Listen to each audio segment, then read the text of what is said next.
আসসালামু আলাইকুম। মাইক্রোসফট এক্সেলের তৃতীয় পর্বে আপনাকে খুব স্বাগতম।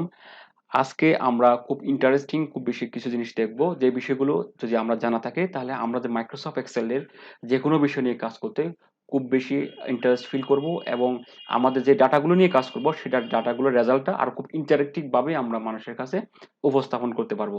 আজকে আমরা দেখব minimum function, max function, average function, count function নিয়ে কিভাবে কাজ করতে হয়।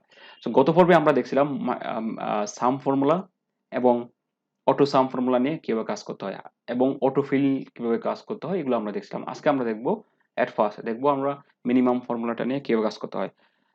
সো গতবারে আমরা দেখছিলাম টোটালে কাজ করতে গিয়ে সাম নিয়ে কাজ করছিলাম। আজকে আমরা দেখবো মিনিমাম ফর্মুলাটা নিয়ে কিভাবে কাজ করতে হয়। আমরা বের করব যে জুলাই মাসে কোন খাতে আমার সর্বনিম্ন কম খরচ হয়, তাই না? চলুন তাহলে আমরা সেই মিনিমাম ফাংশন নিয়ে কাজ করি।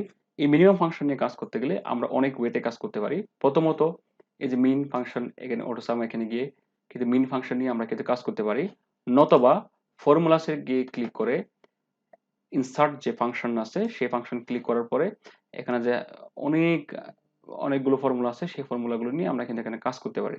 তাহলে সেটা কিভাবে বের করি? আমরা কিন্তু এখানে গিয়ে কিন্তু আমরা লিখতে পারি মিন। মিন ক্লিক করার পরে গোতে ক্লিক করলাম, তো আমাদের মিন ফাংশনটা এখানে চলে আসলো।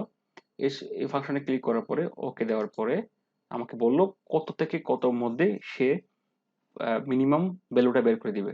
এখানে বললো সে C4, আমার সেল রেফারেন্স C4 মানে হচ্ছে AC4 এবং C12।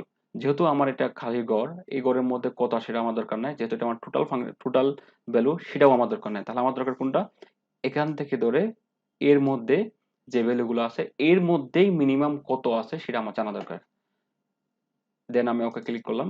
দেখেন সে আমাকে এই গড়ের মধ্যে সবচেয়ে কম ভ্যালুটা সে আমাকে বের করে দিয়ে দিল। কত? সেটা হচ্ছে 5000। এখন আমি অটোফিল ফাংশনটা নিয়ে কাজ করি। সেটা যদি হয়, অটোফিল ফাংশনের জন্য ক্লিক করতে গেলে জাস্ট আমি এই যে সেল আছে সেই সেলের কোনায় ধরে জাস্ট ক্লিক করলাম। ক্লিক করার পরে যতটুকু পর্যন্ত টান টান দিলাম সেই ঘর পর্যন্ত অটো যে অটোমেটিক্যালি আমাকে মিনিমাম ভ্যালুটা বের করে দিয়ে দিল। সুতরাং যেহেতু আমরা মিন ভ্যালুটা বের করতে পারছি, ম্যাক্স ভ্যালু সেম ভাবে আমরা বের করতে পারি। সেটা কিভাবে? ম্যাক্স ভ্যালুটা আমরা বের করি। এই মাসে, জুলাই মাসে আমার ম্যাক্স ভ্যালু কত, ম্যাক্সিমাম কিসের জন্য আমরা খরচ করি। ইনসার্ট ফাংশনে গেলাম, ম্যাক্স ক্লিক করলাম, ম্যাক্স সার্চ করলাম, ম্যাক্স আসলো। আসার পরে ওকে দিলাম। ওকে দেওয়ার পরে এই গড় থেকে এই গড় পর্যন্ত ম্যাক্সিমাম কত টাকা আমরা খরচ করি কোন খাতের জন্য। ম্যাক্সিমাম 30,000 টাকা খরচ করি রেন্টে। তার মানে আমার প্রতি মাসে সর্বনিম্ন আমি কম খরচ করি হচ্ছে আমি মোবাইল বিল এবং ক্রেডিট কার্ড সমান সমান টাকা খরচ করতেছি, এবং সর্বোচ্চ আমি রেন্টের জন্য খরচ করতেছি। ওকে, এরপর সেম ভাবে অটোফিল ফাংশনটা আমরা টেনে দেখায়। তার মানে সবচেয়ে বেশি টাকা খরচ করতেছি রেন্টের জন্য 3 মাসে, সেটা আমরা এখানে দেখতে পাচ্ছি। ওকে, এরপর আমরা দেখব এভারেজ। এভারেজ আমরা প্রতি মাসে কত টাকা করে খরচ করি সেটাও আমরা দেখে নিব। এভারেজ সেম ভাবে আপনারা আশা করি পারবেন, আপনারা নিজেরা ট্রাই করে দেখেন। সেম ভাবেই গেলাম, এভারেজে ক্লিক করলাম, এভারেজ আসলো। আসার পরে ওকে ক্লিক করলাম। এখান থেকে C10 পর্যন্ত ভ্যালু কত টাকা।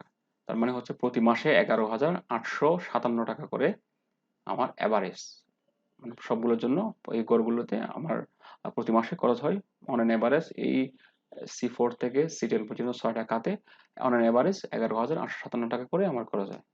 ওকে, অন অ্যান এভারেজ ভ্যালু বের করলাম। তার মানে হচ্ছে আমরা বুঝতে পারলাম যে প্রতি মাসে অন অ্যান এভারেজ আমার কত টাকা আসে। এরপর আমরা আসি কাউন্ট ফাংশন। কাউন্ট হচ্ছে আমরা কতগুলো গড় নিয়ে আমি কাজ করতেছি। সো কাউন্ট হচ্ছে, কাউন্ট ফাংশন নিয়ে আমরা কাজ করব। কাউন্ট হচ্ছে কাউন্ট। ওকে, কাউন্ট করছি আমরা কত থেকে কত, এখান থেকে এত করে পর্যন্ত কয়টা আমরা গড় নিয়ে আমরা কাজ করতেছি। দ্যাট মিনস হচ্ছে 60টা।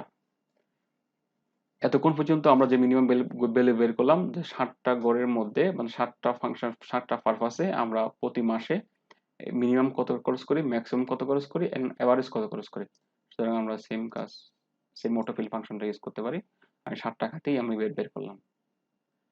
আশা করি আপনারা এই ফাংশনগুলি minimum function, max function, average function, count function এবং AutoSum ফাংশন, যেটা আমরা টোটালের জন্য আমরা ইউজ করছি, সেটা আপনারা ইউজ করতে পারবেন এবং ইউজ করবেন। কোনো প্রবলেম হলে অবশ্যই জানাবেন, আমরা সেটা নিয়ে এর পরবর্তী ভিডিওতে আপনাদের সেই যদি কোনো প্রবলেম হয় সেগুলো নিয়ে আমরা আনসার দেওয়ার চেষ্টা করব। ভালো থাকবেন।